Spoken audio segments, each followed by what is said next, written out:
एक राज्य में सुरेंद्र सिंह नाम का राजा राज करता था। राजा बहुत ईमानदार था, लेकिन उसके मंत्री और उसके राज्य की प्रजा बहुत बेईमान थी। उसके राज्य में राजधर्म नहीं था। हर व्यक्ति अपना स्वार्थ सिद्ध करने के लिए दूसरे को लूटने का प्रयास करता था। राजा को इन बातों का पता था, क्योंकि इसी भ्रष्टाचार के कारण उसका राजकोष खाली होता जा रहा था। राजा किसी पर विश्वास नहीं कर पा रहा था, क्योंकि सभी बेईमान थे। उसी राज्य में एक ब्राह्मण रहता था। वह दिन रात पूजा पाठ में लगा रहता था। वह ब्राह्मण बहुत ईमानदार था, इसी कारण राज्य के लोग उसे अपना दुश्मन मानते थे। ब्राह्मण मंदिर में पूजा करने आने वाले लोगों से ईमानदारी और सच्चाई पर चलने की बात करता था, जो लोगों को समझ नहीं आती थी। एक दिन राजा उसी मंदिर में भगवान के दर्शन करने गया। राजा ने भगवान की पूजा कर वहां 5 सोने के सिक्के चढ़ाए। पूजा समाप्त होने पर उस ब्राह्मण ने वही 5 सोने के सिक्के राजा को प्रसाद के रूप में वापस कर दिए। ये देखकर राजा को बहुत गुस्सा आया। उसने ब्राह्मण से पूछा, राजा, पंडित जी, आपने मेरे चढ़ाए हुए सिक्के ही मुझे वापस कर दिए, ऐसा क्यों? क्या इनमें कोई खोट है? ब्राह्मण, महाराज क्षमा करें, इन सिक्कों में खोट है या नहीं ये तो सुनार ही बता सकता है, लेकिन मैंने ये सिक्के इसलिए वापस किए क्योंकि इस राज्य के अधिकतर लोग बेईमान हैं। जो लोग पूजा करने आते हैं वे अगर भगवान के चरणों में पड़े चमकते हुए सोने के सिक्के देखेंगे तो उनका मन पूजा पाठ में नहीं लगेगा। वे इन सिक्कों को चुरा कर ले जाएंगे, बाद में इनका उपयोग गलत कार्यों में करेंगे। राजा, लेकिन आपने मुझे ये वापस क्यों दिए? ब्राह्मण, राजन, ये सिक्के आपके राजकोष में रहेंगे तो किसी अच्छे कार्य में लगेंगे, क्योंकि मैं जानता हूँ आप बहुत ईमानदार हैं और आपका हर काम राज्य की भलाई के लिए ही होता है। राजा को ब्राह्मण की बात बहुत पसंद आई। राजा, हे ब्राह्मण देवता, मैं चाहता हूँ आप मेरे महल में पधारे, मुझे आपसे कुछ जरूरी सलाह करनी है। ब्राह्मण, ठीक है महाराज, मैं कल आपके सामने उपस्थित हो आऊँगा। अगले दिन ब्राह्मण राजा से मिलने पहुँच जाते हैं। राजा, आइए ब्राह्मण देवता, मैं आप ही का इंतजार कर रहा था। ब्राह्मण, महाराज, मेरे लिए क्या आज्ञा है? राजा, मेरे मंत्रियों से लेकर प्रजा तक सब बेईमान हैं। मुझे अपने राज्य को बचाने के लिए क्या करना चाहिए? ब्राह्मण, आपको उन्हें दंड देना चाहिए। राजा, लेकिन कैसे? मुझे उनके बारे में कुछ भी पता नहीं लग पाता, लेकिन मेरा राजकोष खाली होता जा रहा है। ब्राह्मण, महाराज, यदि एक व्यक्ति को दंड दिया जाए तो 100 सुधर जाएंगे। मैं आपको एक उपाय बताता हूँ।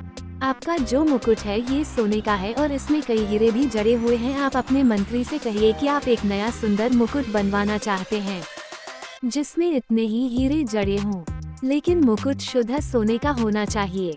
राजा, लेकिन उससे क्या होगा? ब्राह्मण, जब मुकुट बनकर आ जाए तब आप मुझे बुलवा लेना, बाकी आप मुझ पर छोड़ दीजिए। राजा तुरंत अपने मंत्री को बुलाकर मुकुट बनवाने के लिए कहता है। मंत्री तुरंत सोने के सबसे बड़े व्यापारी को बुलाता है। मंत्री, सुनो, व्यापारी महाराज के मुकुट के बराबर वजन का सोना तुम सुनार को पहुंचा दो। तुम्हें उसका पूरा मूल्य मिलेगा, लेकिन उसमें 10% तांबा मिला देना। उसमें से जो बचत हो उसका आधा मुझे चाहिए। उसके बाद मंत्री हीरे के व्यापारी को बुलाता है। मंत्री, महाराज के मुकुट के लिए जो हीरे चाहिए उसमें से 2 हीरे कम देना, उनकी जगह कांच के टुकड़े लगा देना। 1 हीरे का दाम मुझे चाहिए। सोने का व्यापारी सोचता है, जब मिलावट ही करनी है तो 10% क्या 20 कर देता हूँ, 5% मंत्री को भी तो देना है। वही 20% तांबा मिलाकर सोना सुनार को भिजवा देता है। इसी तरह हीरे का व्यापारी भी 2 की जगह 4 हीरे कम देकर कांच के भेज देता है। सुनार जब देखता है कि इसमें तांबा मिला है और 4 हीरे नकली हैं, तो उसके मन में भी लालच आ जाता है। वो उसमें और मिलावट कर देता है और 2 हीरे और निकालकर नकली कांच के हीरे लगा देता है।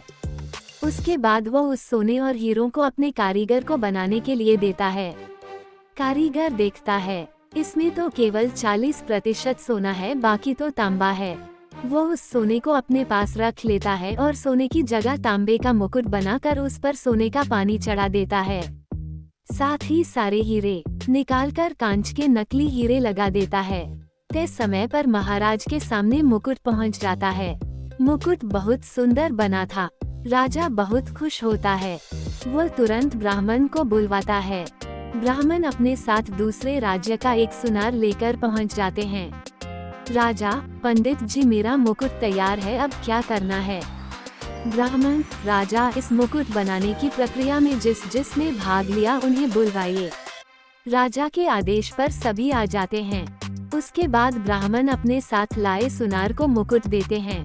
मुकुट को कसौटी पर परखने के बाद वह सुनार कहता है, सुनार, महाराज, ये तो पूरा मुकुट तांबे है, इस पर सोने का पानी चढ़ाकर ही कांच के टुकड़े लगा दिए गए हैं। राजा को बहुत गुस्सा आता है। वे मंत्री से पूछते हैं, मंत्री, सोने के व्यापारी का नाम लेता है। सोने का व्यापारी सुनार का और सुनार अपने कारीगर का नाम लेता है। राजा, इस कारीगर को राज्य के बीच फांसी पर लटका दिया जाए। कारीगर, महाराज, मुझे क्षमा कर दीजिए। राजा, नहीं, तुम बेईमान हो, तुम्हें फांसी देनी ही पड़ेगी। कारीगर, ठीक है महाराज, लेकिन मुझे 40% फांसी दीजिए, क्योंकि मुझे सोना 40% मिला था। अगर मैं उससे मुकुट बनाता तो वो तांबे का नजर आता।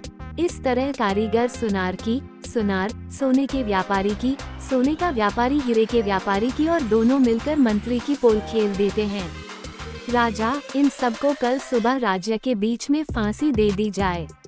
अगले दिन पूरे राज्य में हड़कंप मच जाता है। बीच राज्य में राजा के सामने सभी को फांसी पर लटका दिया जाता है। राजा, आज के बाद अगर किसी ने भी बेईमानी की तो उसका भी यही हाल किया जाएगा। राजा, ब्राह्मण देवता, मैं आपको मंत्री पद देना चाहता हूँ। आज से राज्य के सारे फैसले मैं आपके परामर्श से लूंगा। उसके बाद ब्राह्मण की सूझबूझ से पूरा राज्य ईमानदारी से अपना कार्य करने लगा। कुछ ही दिनों में राजकोष भरने लगा।